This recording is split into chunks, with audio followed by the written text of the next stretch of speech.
It is Car Con Carne, the world's only food podcast recorded in a car. That car is my Mazda 3. I'm James Van Osdol, and the car is parked on Jackson Boulevard in the West Loop area. Sitting shotgun this week is Dan Dougherty, creator of Beardo Comics. And Touching Evil. You're a busy comic creator. I'm a fan of your work, and I wanted to eat Mexican food with you tonight. I'm in a car. I'm eating Mexican food. I'm doing an interview. This is the best. This is the best. Yeah. If I got paid for this, I can't imagine how happy my life would be. This is so good. So good. So, Dan, I'm a fan of yours. I came to know you through your work. I met you at a Comic-Con, which is how all romances start, really. Mm-hmm. I'm almost through all the Beardo books, which I love. I adore that comic strip. Thank you. Absolutely adore it. It's so funny. It is quintessentially you, by definition. It's absolutely me. I'm at the point now in the fourth book where you're wrestling with whether or not you should go back to teaching. Yes. Versus having a full-fledged art career. Yes, that was a huge debate for me about a year or so ago. I love the names of the books. Self-Employee of the Month. Yep. Still true every month. In fact, there's a sequence in one of the books, I think it's the most recent one I'm reading, where you talk about how odd it is to be out in the world because you're at home most of the time, and you're so eager to just get out of the house and do stuff. Yeah. Am I lucky to have you here? Are you excited to be here? Yeah, I'm right now in a car about to eat Mexican food with James Van Osdol. This is doing stuff. This is huge. It's really, well, I mean, anyone who is self-employed, whether it's comics or art or not, always relates to that. I even had a pie chart at one point that mapped out like the average self-employed work day, and most of it involves staying home, and very little of it involves doing the thing you want to do. You tend to do the things that you have to do, like the networking and I talk to maybe like dozens of people every day, but I don't see a face until I leave the house, Well, I'm glad to get you out. Yeah, you're the face. So tonight we're at Taco Burrito King in the West Loop. It's our first Mexican trip for Car Con Carne. We're going to bust out some food. You got a burrito. I got a burrito. Here's the tricky thing. I came straight here for my office's holiday party. Mm-hmm. I've been eating squares of pizza since about 3 p.m., and I knew better, but when there are 5 pizza boxes spread out in front of me, I can't resist it. I think you're just training for this burrito. I ate like a jackass up until this point. I'm full, and yet I've got a couple of tacos al pastor to enjoy. You got yourself a burrito. I did. We're going to pause real quick. We're going to bust it out, and we're going to eat food. It's Car Con Carne. Okay, I've got a brown bag full of Mexican food. You got the junior burrito, Jeez. which is forearm length. Yeah. That is huge. That's dense, too. That was a heavy burrito I just handed over. This might be considered a weapon in this town. I don't know. And I got the tacos al pastor. There's hot sauce in here. I do like the green sauce. Or do you prefer verde? I'm game for whatever. Which one's... Green sauce is hotter, right? Not necessarily. If it's habanero, maybe. Okay. I say give it a something. Yeah. I don't know how we're going to do this in the car. It's going to be sloppy. It's going to be sloppy. That's what's going to happen. That means it's a success. It smells so good. Can you smell that through the earpiece? I can, no, actually, I can smell because I'm sitting right next to you. I mean the people at home. Oh. Anyone at home, do you smell this burrito? It's that good. That looks magnificent. Is that a chicken burrito? Yes. Chicken burrito. I'm glad I only got 2 tacos. These are huge, too. These are like little... Yeah. Yeah, those are side weapons. This is the main... This is the bazooka, but those are 2 hand cannons. Now, we got here early in the evening, so the place was empty. We got in, got out. Food's affordable. There are Taco Burrito Kings all around the greater Chicago metro. There are. Traditionally, when you go here, you're probably drunk. Odds are. Probably ordering something like a king burrito. Mm-hmm. But we're eating like adults tonight. Yeah, this is classy. And I got horchata. Are you an horchata fan? No, I'm not. I wish I was. It's kind of like drinking rice pudding. I like that. saying horchata. Mm-hmm. I wish I liked it too. Yeah, maybe not. Okay. So no on the horchata. It's fine. Little bland. Shall we take the plunge here? There is no easy way to look at this. Covered in sour cream. Oh man, slathered, I might say. Lots of lettuce and cheese, or queso if you prefer. Ooh. Okay, you ready? I'm gonna go for it, dude. Cheers. Yeah, we're not standing on ceremony. We're doing a radio show in my car. There's no ceremony here. Okay. This is a pretty good burrito. Yeah, right on. Tacos al pastor. Yeah. This'll do. I think you lied to me. You said there were napkins in here. Now there are a couple. I thought I grabbed some, put them in the bag, no? Here, I'll let you grab some. Okay, yeah, I will need these. Sorry, I might have gotten some pesto on there. It's good. Or some sour cream. Just more flavor. Just Just more flavor. Trying to build for dinner. community here, that's all. This area, the West Loop, is so hard to park in. Mm-hmm. I used to go to school around here. Luckily, I had my school pass, but when I did not have that anymore, I stopped coming around here. And you still teach like comic book or comic technique. I do. I teach comics at International School of Comics, which is about 10 minutes away from here. So what does that involve? What are you teaching? Like how to come up with ideas, how to put them onto... We go through, it's a 3-year course, and the first year is a lot of fundamentals of drawing that I think you would get in, I think, any fundamental drawing class in college. But we do try to aim it towards a lot more of the comics or sequential art bent. Yeah, that guy liked it. Mm-hmm. I already spilled. I knew it was wearing white was a poor idea. Okay. I'm teaching year 1 right now, and I think I'm going on to year 2 with my class, which gets a lot more into the actual storytelling, panel by panel. Oh, the guy's honking at us. He wants me to pull ahead. I'm recording a food-based podcast in my car, dude. Yeah, they don't understand how serious this is. Does that work? I've got a microphone on my steering wheel. Hang on. I just disconnected us. She said thank you. I think she's good with it. She needed like an inch more space. Yeah. Although we're very close. We are very close to the next car. And I'm trying to eat. Doesn't she understand how busy we are? Yeah. She's going to walk by and wonder what in the hell is happening in here. We should interview her. Uh-huh. What were you thinking? All right, so sequential art. Mm-hmm. I'm a mess. I look like a 4-year-old. Yeah, I'm right there with you. I've got a Lego Joker hanging off my keychain. So, yeah, sequential art. We do right now. My students are doing a script of their own that they wrote, 12-page script, and then they are going to illustrate at least half of that by the end of the term, and then they're doing a 6-page script that I gave them that they have to interpret. So they're learning all kinds of different things about either making the art or the script writing for comics. This cannot be eaten in the car. No, you gotta. Holy. Yeah. Mine is more consolidated in the foil. Yours is trying to escape. This is, I am a disaster. Yours is Steve McQueen bouncing the ball on the wall. Yes. Mine. Like, I don't even want to eat the second one because it's just all crumbly and. Mm-hmm.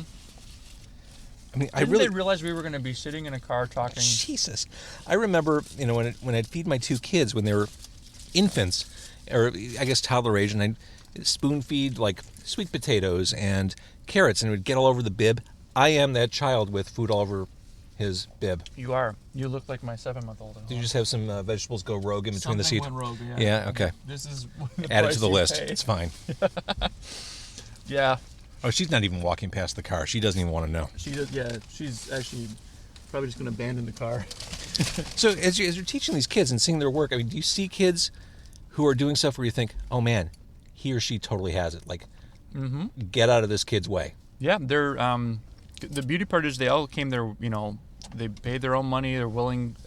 Everyone is about at least 18 years or older. I think my oldest student's actually in his mid to late 30s, and so I've got different age groups and different skill sets. But I've got a lot of students who already I feel like could definitely make a go of it very soon. And what's cool about our school is that we try to teach them how to succeed in the world of the business part of comics too. Like, what's the secret there? Well, I think a lot of it goes back to like what we were talking about before the interview of like starting to understand the market that you're in, like networking more and communicating and putting yourself out there as not just a brand but as like a person, that people can relate to. It's interesting. People seem to forget the core thing behind social media. People go to social media to be social. Yeah. And when businesses and humans are just barking out links or promotional stuff, it doesn't connect, and they wonder why. Well, that's not why consumers are on social media. No, they want to. It's supposed to be a diversion, if nothing else. Right. It's not supposed to be another space to hear another advertisement, but at the same time, you should be able to talk about your work, and if people are into it, then they're going to follow it. It's like, yeah, there's a fine line, and I think that a lot of people are doing a good job of it. I feel like I do a pretty good job of. Right now I've been kind of pushing my stuff really hard. Well, let's talk about this. You are a social media success story. You, as of recording this, in early December 2015, you have successfully crowdfunded a publication. Yeah, I got beyond my goal so far, and it's still time to go left in the campaign. So yeah, I kickstarted a 240-page hardcover of my comic Touching Evil, and that's been great because that came from, a complete labor of love to this, and I feel really. It's a couple years in the making, and it's kind of hitting the culmination point. Well, it's a great story. It's so beautifully done, and thanks. A hardcover collection. That's fantastic. Yeah, So congratulations. Thank you. What a great achievement. Now, the thing about Kickstarter, well, the thing I guess about being self-employed, running your own show, you have to do all the research on everything. Mm-hmm. So I'm assuming before you put the Kickstarter up, you had to research, how am I going to get the hardcovers published? Who's going to give me the best deal? Who's going to make the best looking book? Mm-hmm. Yeah. I mean, that's hours of research right there. Oh, yeah. It's not even just the hours of research. It's an ever-changing field, too. It's like I always keep hearing of companies growing and shrinking, so you kind of have to keep up with that, as I'm sure you're aware, being in industries that, move up and down and fluctuate all the time. No, radio just went up and then bottomed out. No, completely. Okay. There's no back up. It's just a valley. It's just a free fall. Okay. Yeah, basically, I think my time at Comic-Cons where we were talking about how we met. The beginning of the romance. Not to make this car experience weird. No, not at all. Not with this, microphone 3 inches from my face. The networking and the camaraderie that comes from those kind of shows is I think the best tool that people have as far as what to do with their work. You talk to your peers and you say, hey, what works, and if they're cool, they'll tell you, and if they're not, they're probably not going to be around much longer. One thing that's circulating in my head, and I'll let you eat as I talk slowly here. Okay. I'm sure it's something that goes through the heads of everyone who you know, who you're friendly with, who you've been intimate with. Oh my God, will this end up in a comic strip? Yeah. Yes. I've had people who actually ask me to be in it, which is flattering. Does that automatically disqualify them? Sometimes it definitely makes it harder for me because I feel like that there's like a pressure or an expectation, and I really like the jokes to be as natural feeling as possible. If I want the joke to be something hopefully that actually happened that I found humor in. And if not, then I want it to be something that I came up with rather than somebody going like, what would be really funny for your comic? It's like... Everyone's an expert. Yeah, and sometimes people actually do come up with really funny stuff, and that makes it worse almost because I'm like, well, I don't, then it's your comic. You should do that. And for the record, if people want to read Beardo, where should they go? If they want to get a free sample, there's a ton of it on gocomics.com/Beardo. If they want to buy the books and see it in chronological order, which is my favorite way of seeing it, the website for that is beardocomics.com. Syndication? So, yeah, I'm. It's such a weird term now, but I'm syndicated in a newspaper, the Southtown newspaper in the South Side of Chicago, and I was in a couple other papers until they folded. Speaking of industries that are struggling. Yeah, I've had so many of the nicest rejection letters about Beardo that they're like, hey, we'd love to, but we're actually closing the comic section now. So. Rejection letters make an appearance in a lot of the Beardo strips. Yes, they sure do. Yeah, and they tend to follow a certain pattern, so I stopped taking it personally. But yeah, I syndicated online in a sense, in that Go Comics is, I think, the largest site online for classic and modern comic strips. So that's really cool to be in the company of like Calvin and Hobbes and Bloom County, and I think Garfield's up there, Dilbert. Speaking of Calvin and Hobbes, can we get a sticker, like a window cling of you urinating like Calvin? Yeah. Yes. After this burrito, yeah. Uh-huh. Yeah, I might be doing something else. Yeah, I want to make some fun stickers, but I don't know. The Calvin one really bothers me because he doesn't want that sticker to exist. No, of course he doesn't. No, he didn't make that. People started doing it, yeah. So, going back to the strip, which I love, telling one-liners is very difficult in real life for... this summer I did a live stage show where I'd have to do a monologue every week. Mm-hmm. And I found coming up with that 1, 2, 3 setup into the punchline, I found that very difficult. I eventually found a groove. Mm-hmm. That's kind of what you're doing in 4 panels or 3 panels. Yeah. I mean, coming up with one-liners. Yeah, somebody, a friend of mine really compared it to, I think succinctly to tweeting, essentially, because you have a very limited amount of space to work with. So when you say a sentence, you have to kind of cut it down to the core of what that sentence is, which in a way cuts to the heart of what the joke is. I think that's really what makes it, in some ways easier, in other ways harder, because you have to like do a little dissecting, but then you get down to something that's kind of like the, brass tacks, what's funny about it, and then you just do that. Mm-hmm. It's hard work, and being funny is not easy. No, I'm way funnier on paper, I think. I don't think I'm nearly as humorous. I know my wife certainly doesn't think I'm as humorous talking out loud. I enjoyed the proposal in comic strip form. Thank I feel you. like I know you. It's funny. People say that a lot, yeah. Because you put so much of you out there. Yeah. Even if it's cartoony. Yeah, it's still mostly grounded in reality, which I really like, because there was a time when I was trying to force the story to be something that it wasn't, and I don't think anyone's ever seen that stuff, but like it was way more of a interesting story, for the books at least, when I didn't know where it was going, but I just lived my life and wrote about it. It was really, I think, more relatable to people too, because it didn't seem like I was trying to force something to be like a writer, quote unquote. I was just living life and talking about it. As you've thrown so much marketing muscle and energy and time into the crowdfunding, are you able to kind of run on parallel tracks with the two sides, the horror, thriller, drama side, and then the daily kind of? For now, yeah. I do wonder how long I can do it for sometimes. Beardo's a lot easier to do, even though I've considered quitting several times, just because you get those moments where you're like, is this worth continuing? I suck, no one cares. Yeah, exactly. I'm putting all this work into it. Mm-hmm. I'm not rich yet. I'm not. No, they're definitely not rich. Confirmed. Dude, I'm eating a burrito in a car. Yeah. There was a time I used to go to a radio station and we used to have tables. And people would bring in seafood.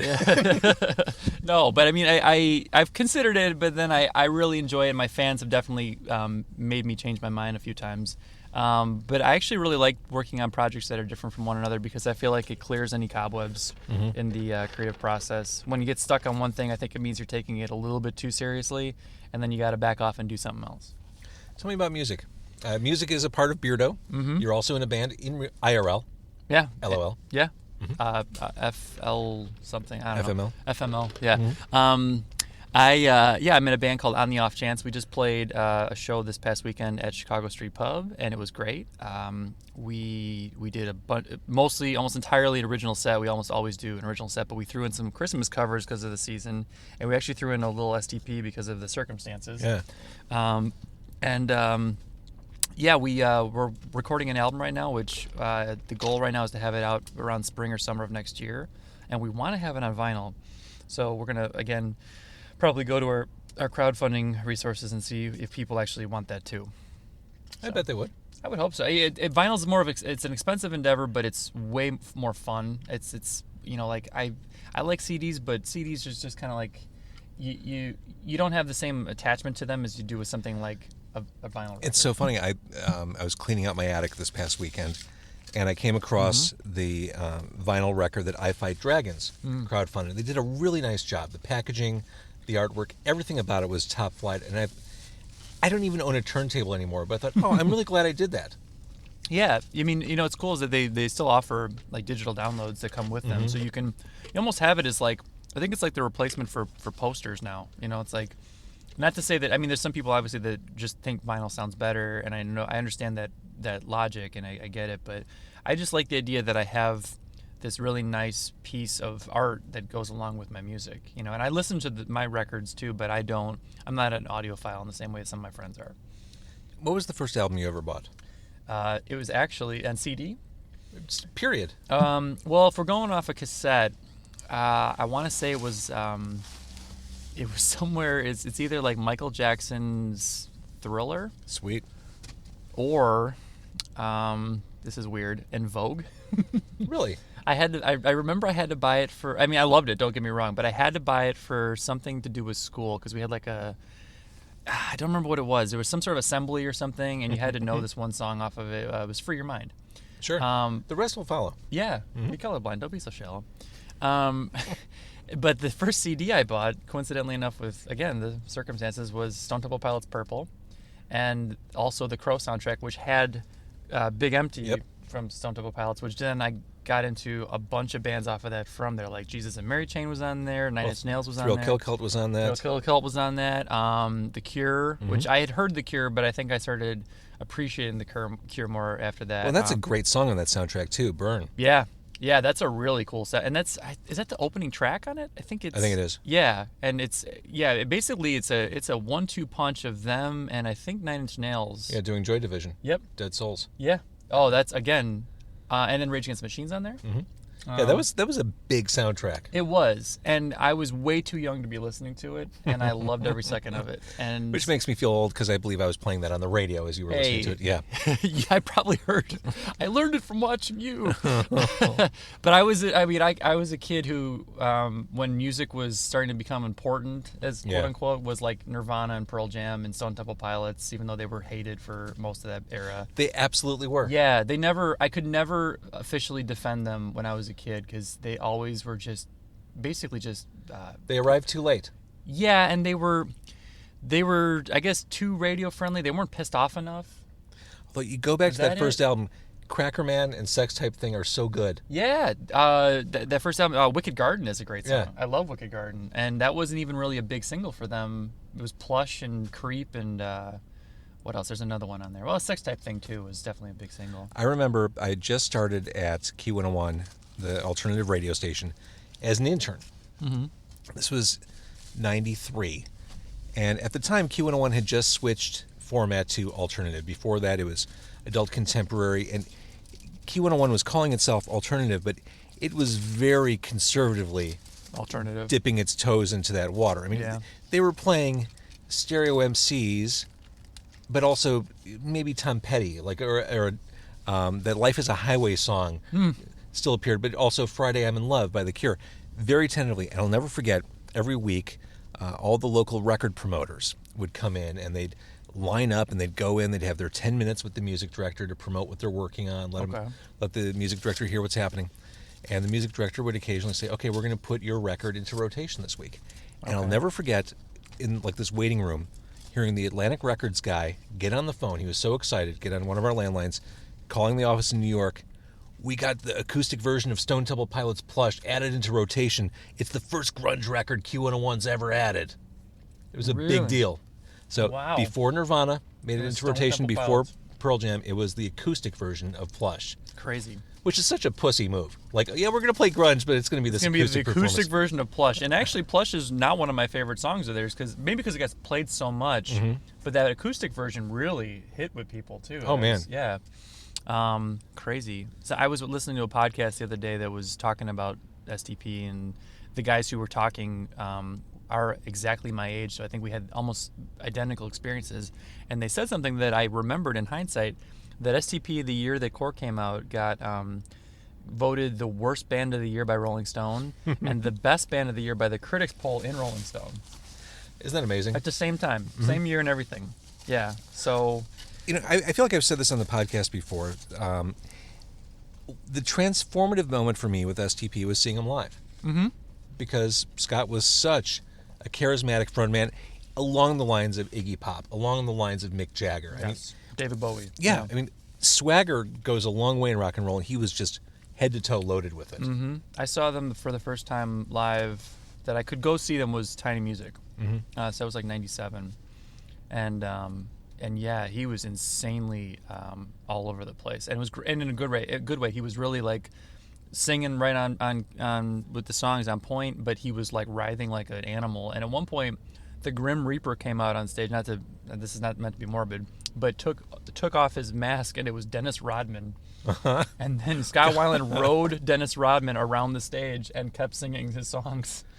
Rodman appeared in the weirdest places. He really did. Rodman just kind of showed up, and yeah, things ensued.